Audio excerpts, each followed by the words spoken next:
To deeply read a book like a pro, you need to learn how to analytically read. Analytical reading is a type of reading shared in Mortimer J. Adler's aptly named book, How to Read a Book. It's where you get the best parts of the reading. The crème de la crop, the strawberry shortcake after dinner.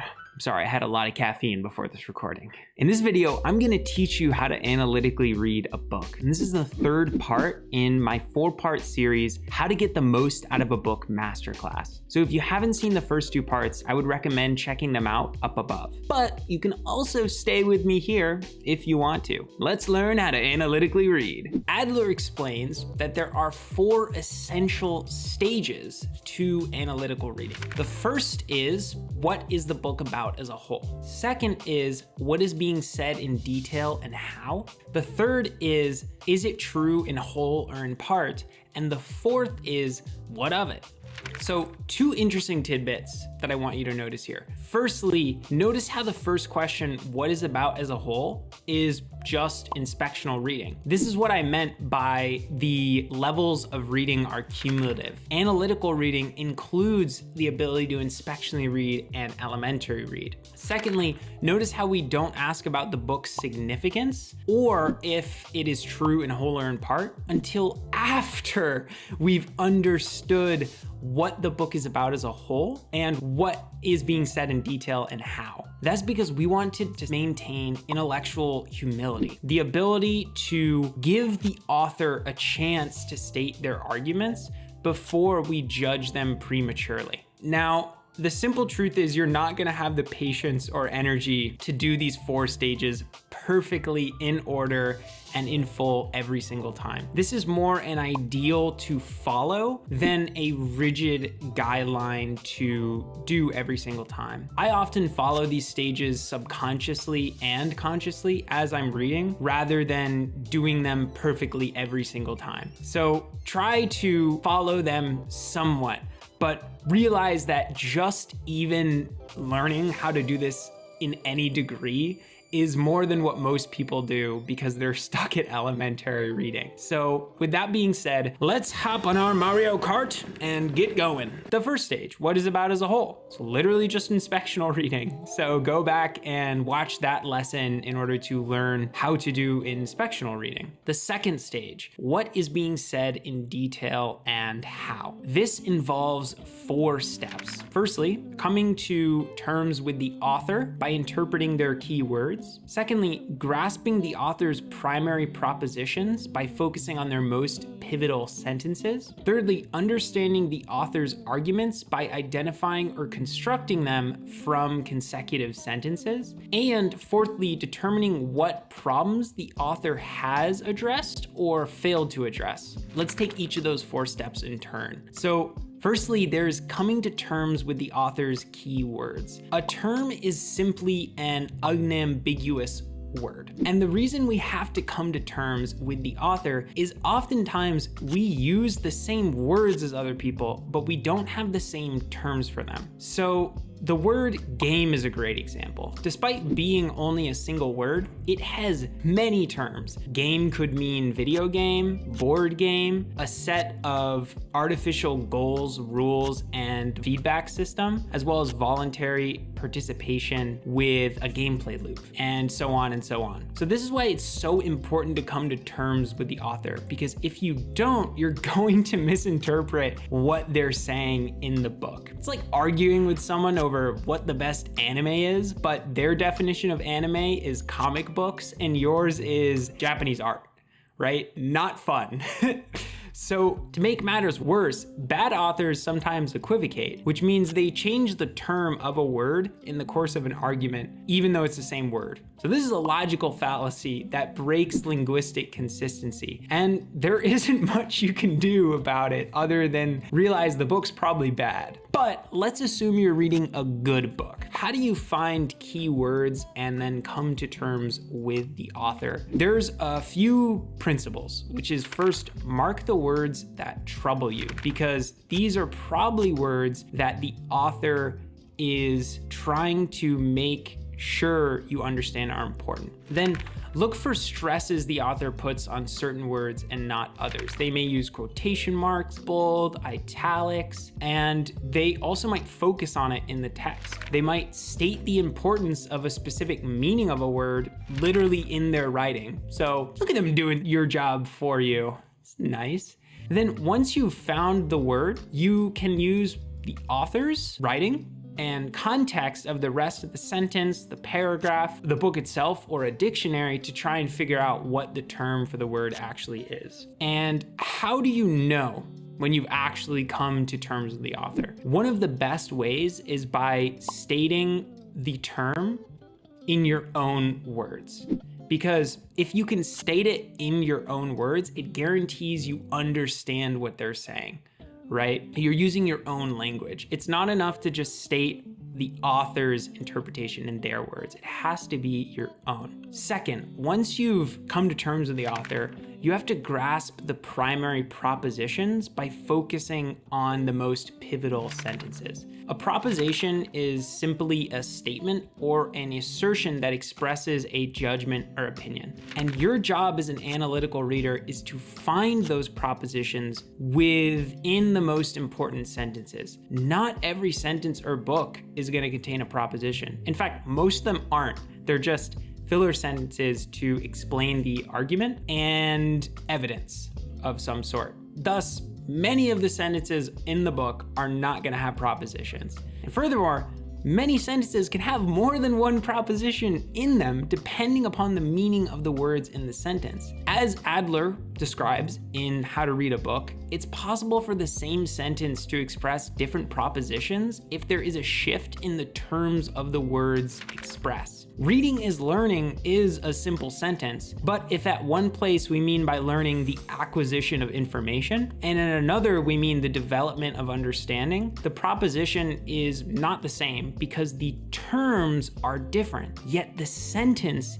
is the same. So how do you locate the key sentences and the propositions they contain? A few principles are: a good book will make them obvious to you, just like the key words. Secondly, a sentence may include many of the key words when coming to terms with the author, which likely makes it a pivotal sentence. And then finally, the sentences you slow down for because of difficulty in interpretation are likely very important. So, once you've found the most important propositions by coming to the key sentences, that's when you have to understand the author's argument by identifying or constructing them from consecutive sentences. And notice how I did not say paragraphs. The reason for this is there's no definitive rules on how to write paragraphs. Writers sometimes do short ones, sometimes do long ones, sometimes they're one sentence long, and some paragraphs will have no arguments in them whatsoever. They'll include only evidence. So you have to find the most crucial sentences and combine them to construct the author's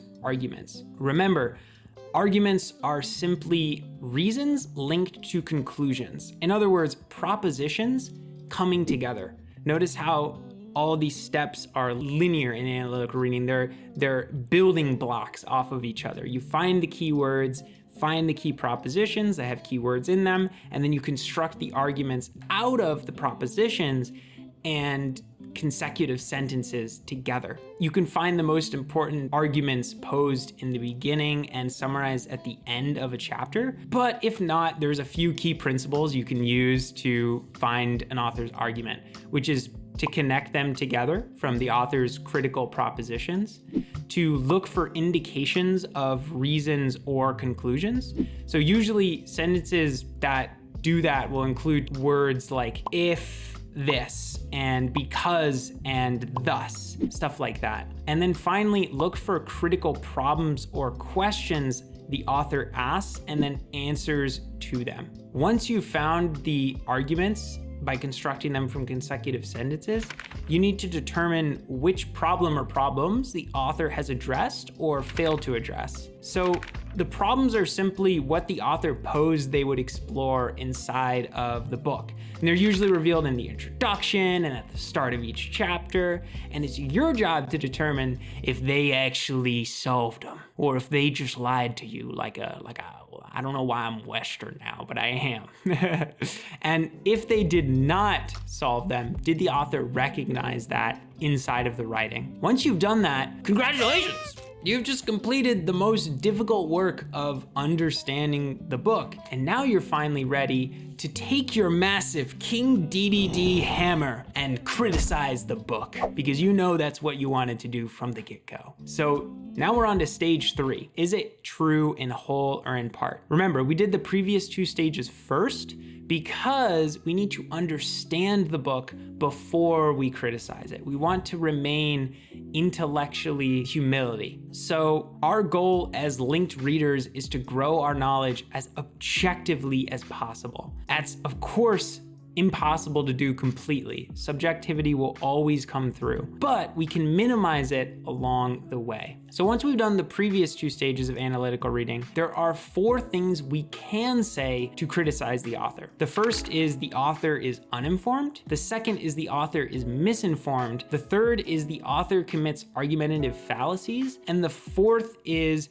the author's analysis is incomplete. So if we claim that the author is uninformed, we believe that they don't have the information necessary to give a true analysis. If they had more information, they might have come to a different conclusion. If we say the author is misinformed, we claim that some of the evidence they give is wrong. And if they had the right evidence, then they might come to a different conclusion. If we say the author commits argumentative fallacies, then we believe they commit some mix of logical fallacies, fallacies of person, fallacies of suggestion, and fallacies of case presentation. Now, I'm not going to go into what all of those fallacies are, because that could be an entire course in itself, but I highly recommend that you research into what those fallacies are on your own, because you will be able to win any argument that you ever have again. Maybe not every argument, but you will be an argument of God, right? And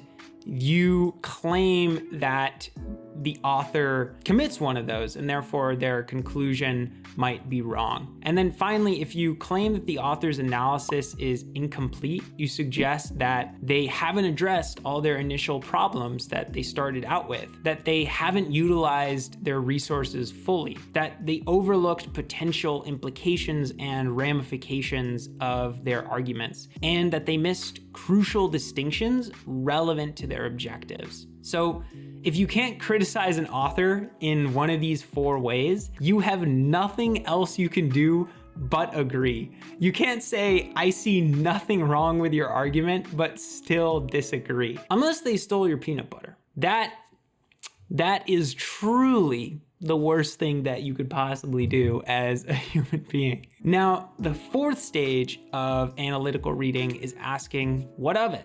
What was the point of reading this information? What values does it give you or the world? And this is going to be highly subjective. Hopefully you've asked this to some extent before reading. Bit weird if you didn't try and figure out the significance of it before reading at all. But once you have read it, what can you do to answer this question? I like to ask the questions, can I apply this to a project in my life? Can I use this to improve in my areas of health, work, and relationships? How does this book add to the discussion of other relevant books on this topic or a research question you have? How can this help me follow my values? Is there someone who might resonate with this book more? All of these are questions I use to help me answer what of it. Congratulations! If you've watched this whole video, you have learned how to analytically read and are a master among most other readers in skill. You should go brag about it to all of your friends. No, that would be super annoying. Don't do that. But to summarize the stages of analytical reading and their associated steps, stage 1 is what is it about as a whole, which is just inspectional reading from the previous lesson. Stage 2 is what is being said in detail and how, which comes with 4 steps. Come to terms with the author by interpreting their key words, grasp the author's primary propositions by finding them in critical sentences, then understand the author's arguments by identifying and constructing them from propositions and sentences, and then finally determine what problems the author has addressed or failed to address. Stage 3 is asking asking, is it true in whole or in part? There are 4 options for criticizing an author after you understand their arguments, which are: the author's uninformed, the author's misinformed, the author commits argumentative fallacies, and the analysis is incomplete. Then we have stage 4, which is what of it? That comes with 5 questions that I personally ask, which is, can I apply this to a project in my life? Can I use this to improve in my areas of health, work, and relationships? How does this book add to the discussion of other relevant books on this topic, or a research question you have? How can this help me follow my values? And is there someone who might resonate with this book more? Check out the 4th part of this YouTube series to learn how to synoptically read a book. This is the greatest level of reading because instead of analyzing just one book, you put books in conversation with each other, unlocking your inner genius. But before you do, consider signing up for my free email course, Unlock Your Inner Genius with linked book note-taking. Over 3 days, use linked note-taking apps to create novel insights, compound your knowledge, and become that interesting person in your friend group. You can sign up for the course by using the link up above or in the description below. As always, have a fantastic rest of your day, eat some peanut butter, and bye-bye.